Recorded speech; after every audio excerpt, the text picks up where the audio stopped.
এই প্রচণ্ড গরমে যারা এসিতে অভ্যস্ত তাদের জন্য খুবই গুরুত্বপূর্ণ একটি টিপস নিয়ে এসেছি। আশা করছি টিপসটি আপনাদের কাছে অনেক অনেক ভালো লাগবে। এসিও চলবে, বিদ্যুৎ বিলও কম উঠবে। এটা কীভাবে সম্ভব? আজকে আমি সেই টিপসটি নিয়ে এসেছি। আশা করছি এই টিপস অ্যাপ্লাই করলে আপনার এসিও চলবে আর বিদ্যুৎ বিল থাকবে একদম হাতের নাগালে। যারা এসি ইউজ করছি অথবা এসি কিনবেন ভাবছেন তাদের জন্য এই ভিডিওটা হবে একদম পারফেক্ট একটি ভিডিও। আমরা আসলে এসি চালাতে চাই না বিদ্যুৎ বিলের কারণে, যে বিদ্যুৎ বিল বেশি উঠবে তার জন্য আসলে এসি চালাতে চাই না। তো আসলে আমরা অনেকেই জানি না যে এই বিলটা কিভাবে হাতে নাগালে থাকবে। আজকে টিপসগুলো দেখলে আপনারা অনেকটা আইডিয়া পাবেন আর আপনাদের জন্য এটা অনেক হেল্পফুল একটা ভিডিও হবে। বিন্দু মাত্র স্কিপ না করে এই গুরুত্বপূর্ণ ভিডিওটি একদম ফার্স্ট টু লাস্ট পর্যন্ত ফলো করবেন। একদম ফার্স্ট টিপস হচ্ছে, আমরা অনেকেই এসি লাগিয়ে থাকি। এই এসির আউটডোরটা আসলে কোথায় লাগালে একদম পারফেক্ট হবে সেটা আসলে খুব একটা বুঝতে পারি না। কারণ আউটডোরটা আমরা অনেক সময় কী করি, একদম বাইরে লাগিয়ে দিই। এই বাইরে লাগিয়ে দেওয়ার কারণে এটা যে রোদের হিটটা, এই রোদের হিটটা একদম সরাসরি লাগে। তার জন্য কি হয়, যখন আমরা এসিটা ছাড়ি তখন কিন্তু রুমটা সহজে ঠান্ডা হতে চায় না আর এসির টেম্পারেচারটাকে অনেক বাড়িয়ে দিতে হয়, এতে করে বিলও বেশি উঠে। এটা হচ্ছে একদম ফার্স্ট টিপস। এটাকে যতটা সম্ভব ছায়ার মধ্যে লাগানোর চেষ্টা করবেন আউটডোরটা। আর সেকেন্ড টিপস হচ্ছে, এখানে দেখুন এসিটা যখন ছাড়বেন তখন কি করবেন, এটাকে 26 থেকে 27-এর মধ্যে ছাড়ার চেষ্টা করবেন। এতে করে কি হবে, আপনার বিদ্যুৎ বিল অনেক কম উঠবে। আর আপনি যদি মনে করেন 26 বা 27-এ দিলে আপনার রুমটা ঠান্ডা হচ্ছে না, তাহলে কি করবেন সেটাও আপনাদেরকে আমি দেখাবো। জাস্ট ভিডিওটা একটু ওয়াচ করুন, তাহলে বুঝতে পারবেন। তারপর টিপস হচ্ছে, এখানে দেখুন যে সুইচটা, মানে এসির যে সুইচটা, এটা আমরা অনেকে কী করি, এটাকে অল টাইম মানে 24 আওয়ার এটাকে অন করে রেখে দিই। এই জিনিসটা কিন্তু একদমই করা যাবে না, কারণ এটা যখন অন করা হয় তখন কিছুটা হলেও কিন্তু বিল আসে।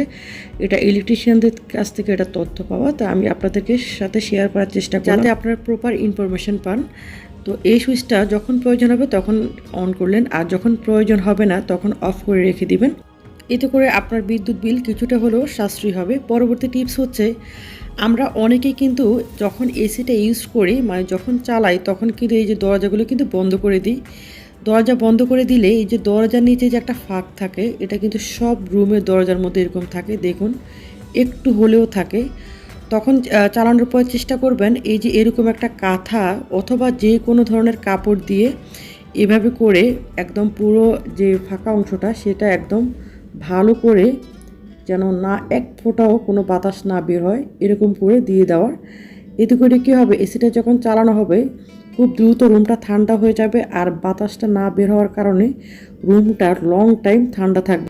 আর আপনার এসির টেম্পারেচারটা কিন্তু বাড়িয়েও দিতে হবে না, একদম মিডিয়ামে দিয়ে রাখলেই কিন্তু রুম বরফের মতো ঠান্ডা হয়ে যাবে। আশা করছি অনেকেরই এই অজানা টিপসটি আপনাদের কাছে একটু হলেও ভালো লেগেছে আর এই টিপসটি অ্যাপ্লাই করলে আপনার বিদ্যুৎ বিল অনেকটা সাশ্রয়ী হবে। এখানে পরবর্তীতে আরেকটি টিপস নিয়ে এসেছি, সেটা হচ্ছে আমরা অনেকে কী করি, বাথরুমের দরজাগুলো খোলা রেখে দিই। বাথরুমের দরজাগুলো খোলা রাখবেন না কখনো, এগুলো কিন্তু সবসময় অল টাইম বন্ধ রাখবেন। তাহলে দেখা যাবে কি হবে, আপনার রুমটা খুব দ্রুত ঠান্ডা হয়ে যাবে আর লং টাইম ঠান্ডা থাকবে। আর বাথরুমে যে জানালাগুলো থাকে সেগুলো কিন্তু সবসময় বন্ধ রাখার চেষ্টা করবেন। পরবর্তী টিপস হচ্ছে, আমরা অনেকে থিঙ্ক করি যে এসি চালালে ফ্যান চালানো অফ করে রাখতে হবে, একটা চালাতে হবে, এসি চালাতে হবে আর নাহলে ফ্যান চালাতে হবে। আর এসি চালালে স্পেশালি আমরা অনেকেই কী করি, এই ফ্যানটা বন্ধ করে দিই। এটা কিন্তু একদমই করা যাবে না।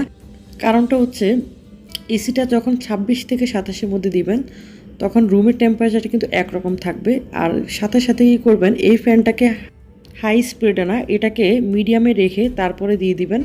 তাহলে দেখবেন আপনার রুমটা খুব দ্রুত ঠান্ডা হয়ে যাবে আর আপনার এসির বিলটা কিন্তু অনেক কম আসবে। আর এই যে রুমের যে উপরের দিকের অংশ, মানে ছাদের দিকের অংশ, এগুলো খুব দ্রুত ঠান্ডা হয়ে যাবে ফ্যানের বাতাসের কারণে। এটা কিন্তু খুব দ্রুত রুমটাকে ঠান্ডা করতে সাহায্য করবে। অন্যান্য মাসের তুলনায় আমি যে টিপসগুলো দিয়েছি, এই টিপসগুলো জাস্ট 1 মাস ইউজ করে মানে অ্যাপ্লাই করে দেখবেন, তাহলে বুঝবেন আপনার এসির বিল কতটা কম আসে। আর অবশ্যই চেষ্টা করবেন এসি 26 থেকে 27-এর মধ্যে রাখা, এতে করে বিদ্যুৎ বিল অনেক কম আসবে। যদি টিপসগুলো এতটুকু ভালো লাগে প্লিজ ভিডিওতে একটি লাইক দিবেন, একটি কমেন্টস করবেন আর ভিডিওটি শেয়ারের মাধ্যমে অন্যকে জানার সুযোগ করে দিন। আপনার একটি শেয়ারের মাধ্যমে হয়তো অনেকে উপকৃত হতে পারে। আর এতটুকু ভালো লাগলে প্লিজ চ্যানেলটি সাবস্ক্রাইব করে পাশে থাকবেন। আসসালামু আলাইকুম।